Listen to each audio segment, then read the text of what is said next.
Thank you, Al-Mashallah, for that super nice intro. I want to just thank all of you for coming today. It's my first time here at Codemotion, and I'm very excited to be here. Just a quick show of hands, because I'm American. How many of you are familiar with or have heard of Lyft? Okay, so most of you. And then keep your hands up if you have worked or are worked in a analytics or data science capacity or something related. Okay, not more than I expected. My name is George Xing. I joined Lyft as its first analytics hire, and I've been there for the last 5.5 years as a practitioner, building and leading the analytics team there. And when I think about the last 5 years, the first word that comes to mind is scale. And if there's one word that comes to mind, it's scale. It's scaling the business 100x, scaling the team from 0 to 60 people, and scaling data-driven decision-making across the organization from when I joined, it was about 200 people. Now, Lyft is about 5,000 people across dozens of offices. So that's what I'll be talking about today. I want to share with you some of the lessons that I've learned over the years, which I've tried to distill for this talk. And while this is intended to be non-prescriptive and non-exhaustive, I do hope that you'll be able to take away some of this to your own work or to your own teams. So thank you. Scaling the business. The first story I want to talk about is around making do with what you have. So, see that? When I started at Lyft, we were doing about 100,000 rides. And most of this was in San Francisco and Los Angeles because Lyft didn't have a really big presence. We had mostly grown through viral marketing. And those of you that are familiar with the company in its early days, you'll notice the pink mustaches. This was like the branding that we had, but we didn't really have a ground strategy, and we weren't really present in most of the US.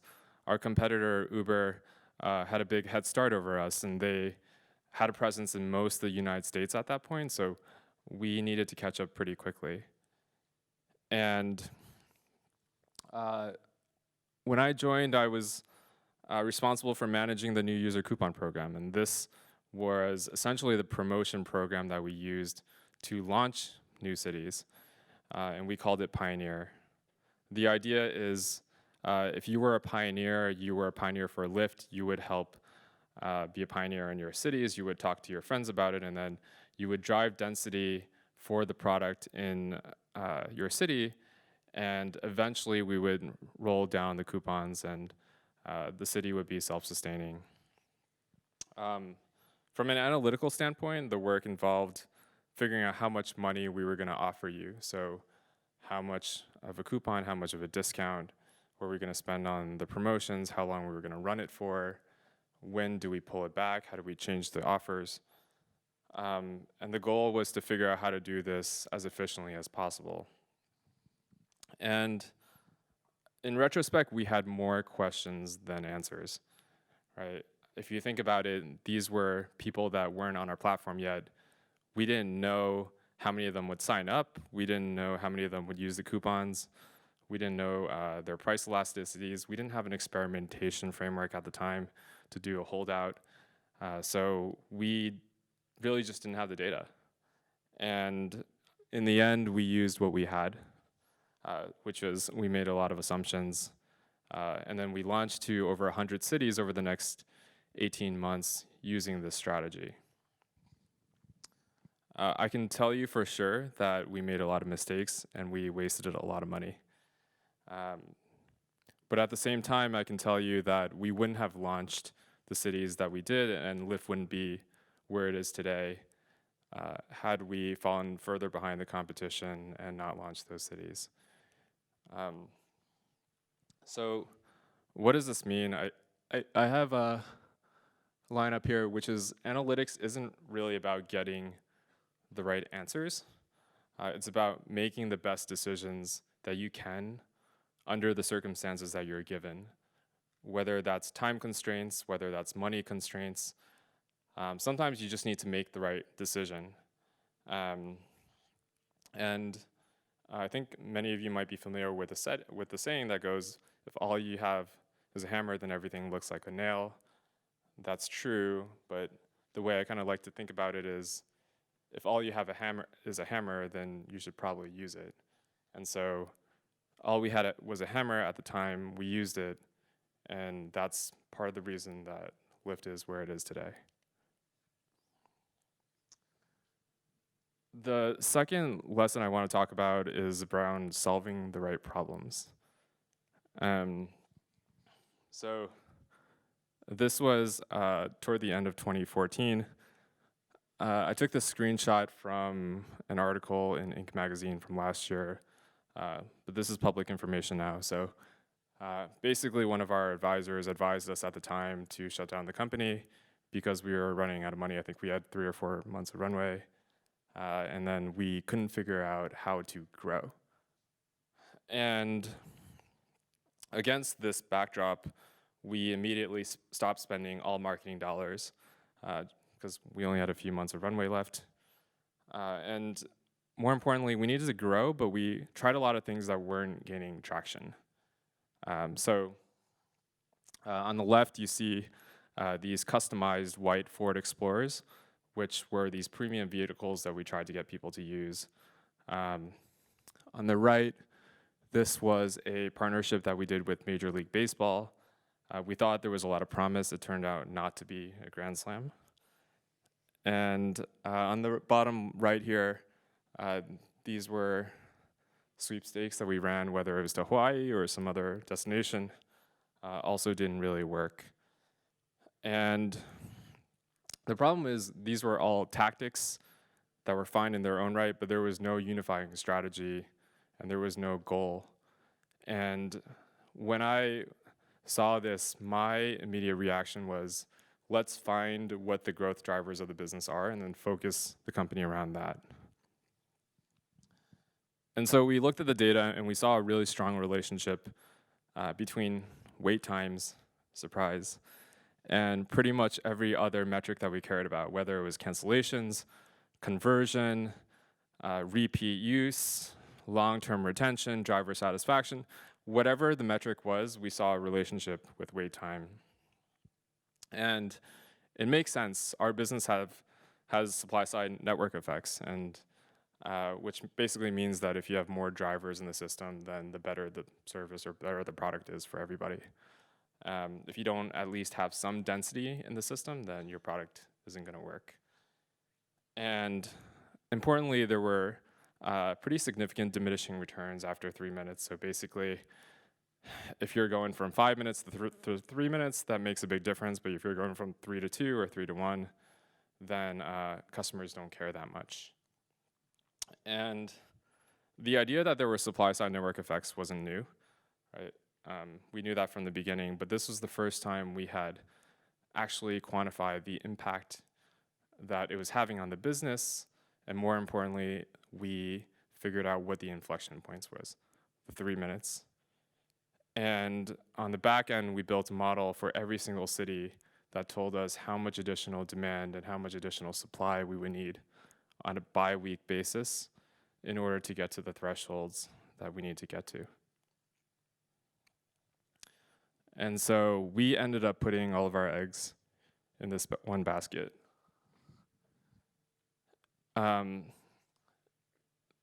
These are 2 quotes from our president and CFO in the FT and Fortune magazine. So again, this is public, but this became the dominant strategy for the company for the next 2 or 3 years until we got to the thresholds, and we did. And we didn't have to shut down the company. I think the lesson here is you don't really have to solve every problem. You just have to solve the most important ones. And to this day, we still don't know how to sell premium SUVs. We still don't know how to make sweepstakes work, but that's okay because we're here. the most important problems are usually not the hardest ones. And again, this is just a testament to, I think, that fact. And again, it's hard to underscore how important this laser focus was, because we literally poured everything we had at the time, which wasn't much, into this strategy. Third lesson I want to share is around testing and repeating and reevaluating what you've learned in the past. So as you know by now, we spent a lot of money on coupons. And this is an example of an offer that we offered to new riders. By the end of 2015, we had spent a lot of money on coupons. We were pretty familiar with them. It was the majority of our marketing spend. And we had all these different variations. But one of the things that we stopped noticing, we stopped kind of tracking whether we actually needed the coupons to begin with, because we had stopped launching cities at that point. We just assumed that we would need to continuously run coupons for new users, because that was what we did. And one of the people on my team was looking at the channel mix data and started noticing that the more coupons we ran in a particular area, the less organic signups we were getting. And so there was an inverse behavior, and vice versa was true too, suggesting that the people that were getting the coupons would have actually signed up without them. And so we ended up running a test. We had holdout groups at this point, and we found that 90% of the spend was actually cannibalistic. So we pulled back pretty quickly and then re-diverted the money that we were spending on new user coupons to the driver side, so which was actually our constraint on growth at the time. We weren't getting enough drivers. And so because the net effect of this was we were spending so much more efficiently on marketing generally, this actually led us to grow way faster for the next year or year and a half. The lesson here is to always be testing. And so even if something worked for you before, the world might change. And then for us, it was that we had launched all these cities, and Lyft had gone from a startup that very few people knew out of San Francisco to something that was used as a service across the entire United States. So there was a bigger brand loyalty, a bigger sense of recognition. And we were pretty slow to understand and internalize that fact in our couponing strategy.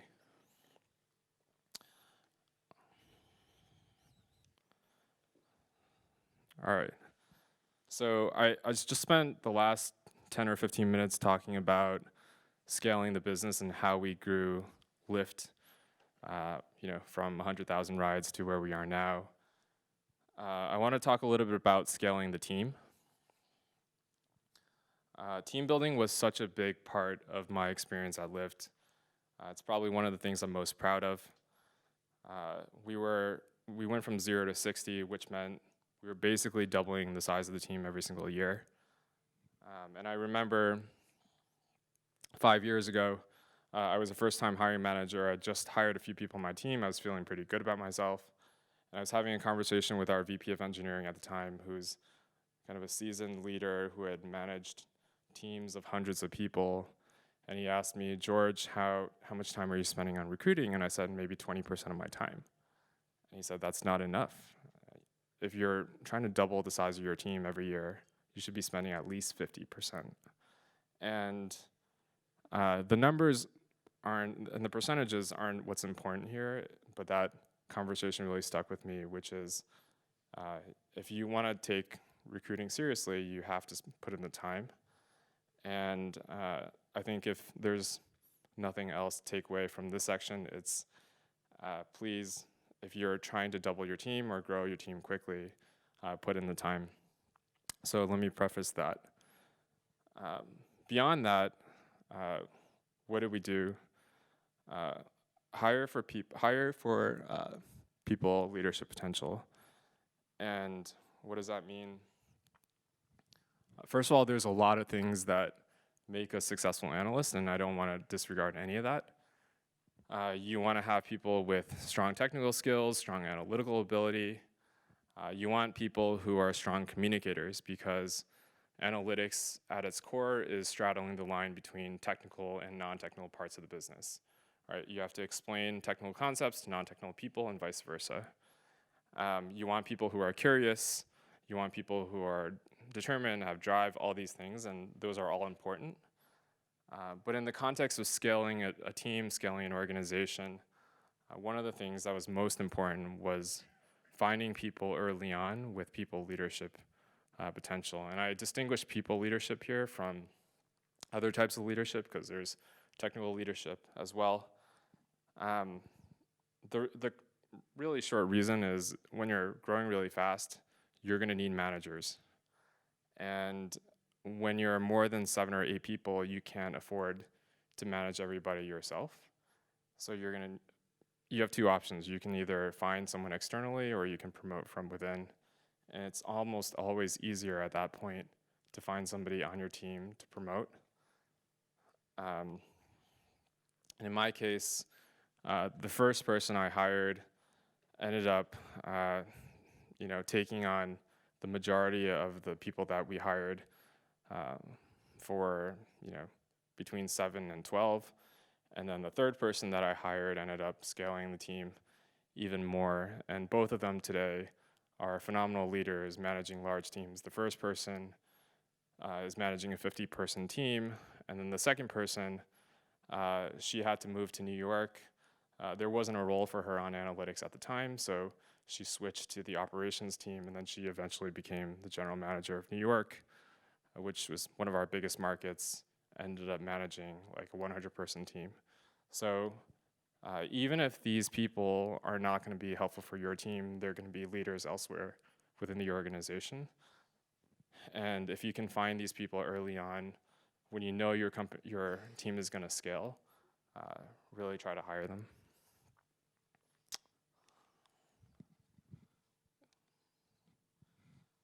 Okay, the second thing about team building is to build a machine.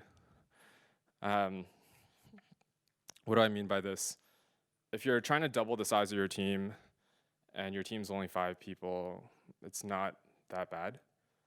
You can probably do what you did hiring 5 people in a year. You don't need a hyper-optimized process.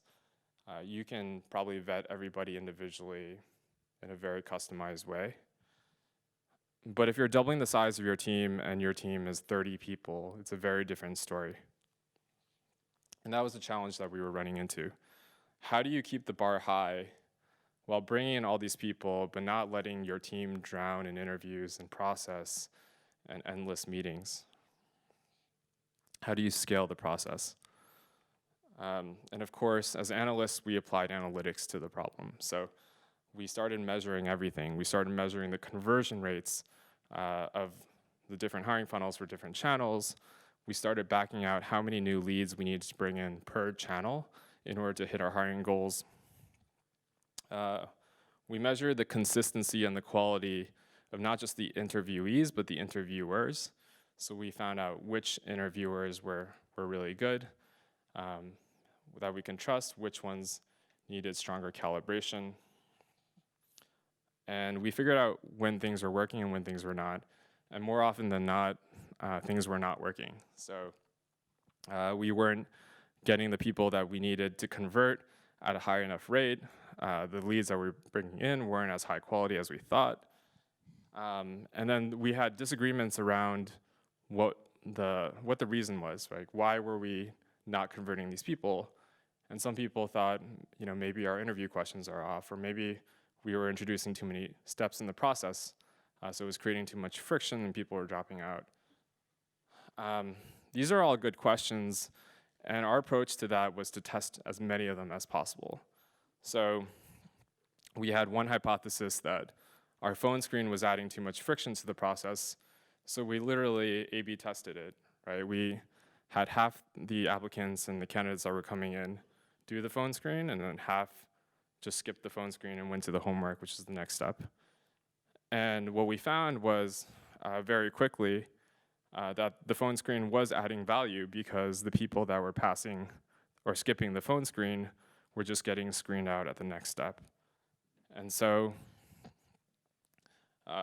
this is our way of building a machine, and helped everyone focus on building the right process. I'd say a couple of other things that we did. One, we standardized the interview questions that we'd asked, so we made all the homework really objective and easy to grade. We adopted blind grading, so the names are stripped out, and again, part of this was to improve the process, and the side benefit of this is it also eliminated a lot of the bias, improved diversity hiring, and so on and so forth.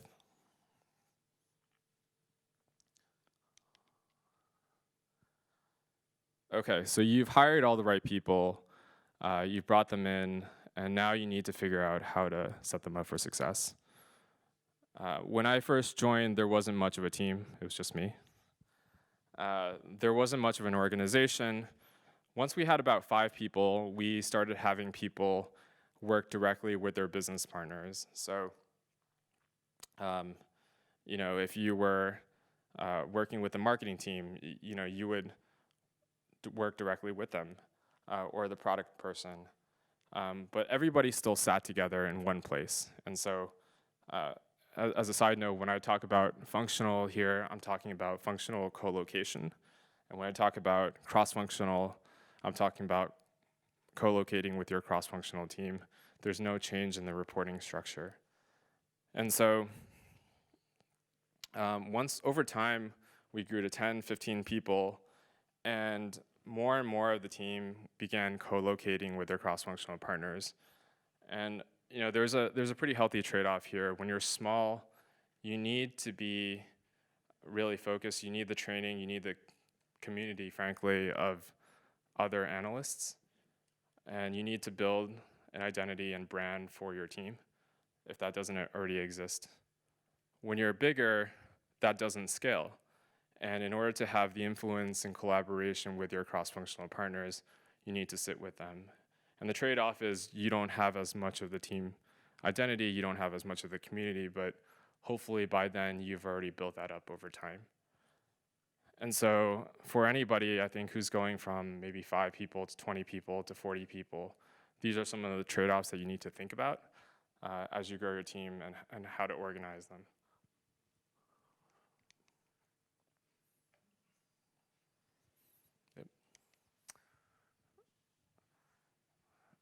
Okay, so we talked about scaling the business, scaling the team, and now I want to talk about scaling data-driven culture. So, I mean, the real question here is, what does it mean to be data-driven?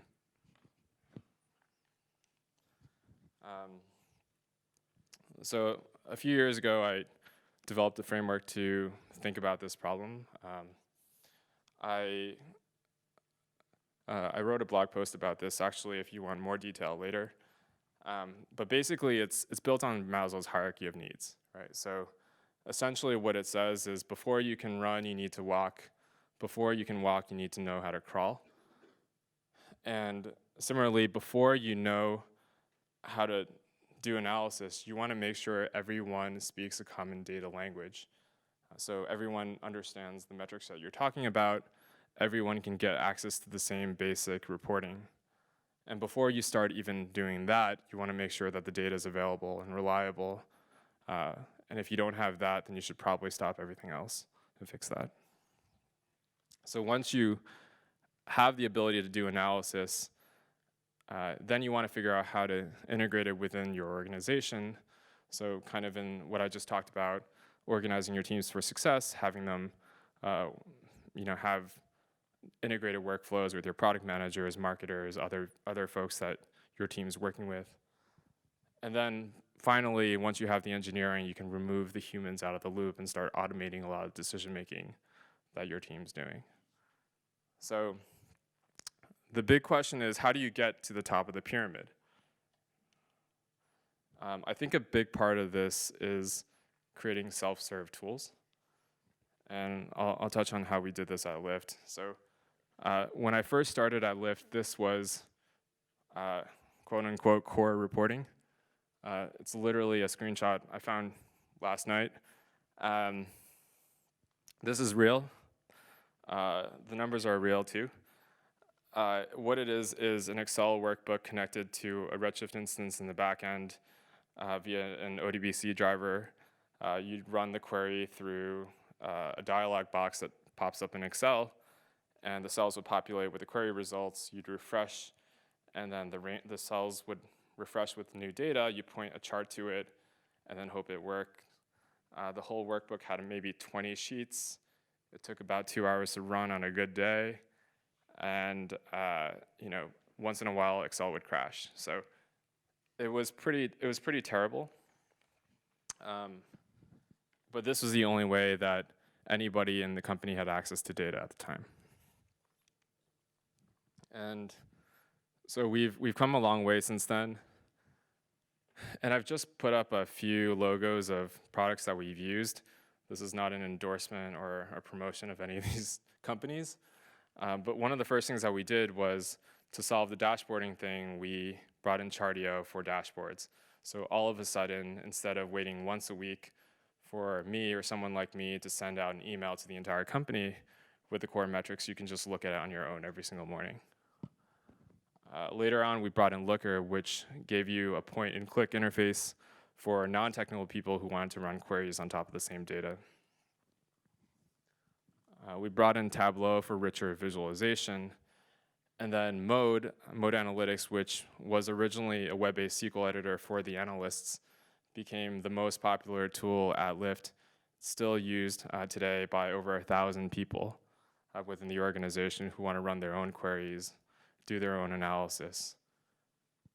And this is really important because when you have all these people running their own analysis, that means your team, your analysts can work on higher impact things, right? So higher up on the pyramid. And so you're probably wondering, how do we get 1,000 people at the company to learn SQL, right? And it's through a mix of education. So we ran SQL-wide or company-wide SQL trainings for anybody that wanted it. And we did a lot of this. And the second thing that we did was what I call analytics hiring as a service. So a lot of teams actually want to hire more data literate people, but they don't have the skills themselves to evaluate who's good and who's not. And so we offered that as a capability to them so that they would be able to hire more data literate people, which in turn helped us because they weren't then asking us to do low impact work for them.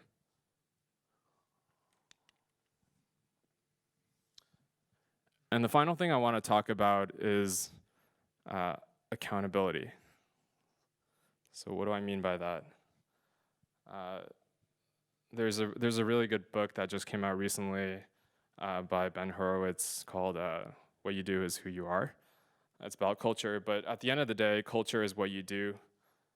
And your organization's leadership has a profound influence on how people do things. So if you're part of the analytics team, that's already a good thing, because presumably your leadership believes in the value of analytics and data-driven decision-making. But you want to make sure that your vision for where you want to take analytics is aligned with theirs. And so just because they think that analysts should exist doesn't mean that they expect analysts to do the same thing that you want them to do. And so, and I would say, honestly, one of the most important parts of my job is making sure that our leadership understands the role and importance of analytics at Lyft and really gets behind my vision for the team.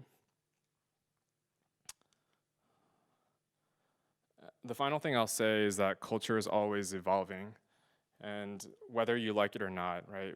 People come and go, leaders come and go, and every time that happens, the culture changes. And when I think about the progression of analytics at Lyft, we moved several times under different leaders within the organization. And I pushed the team in that direction to have more impact.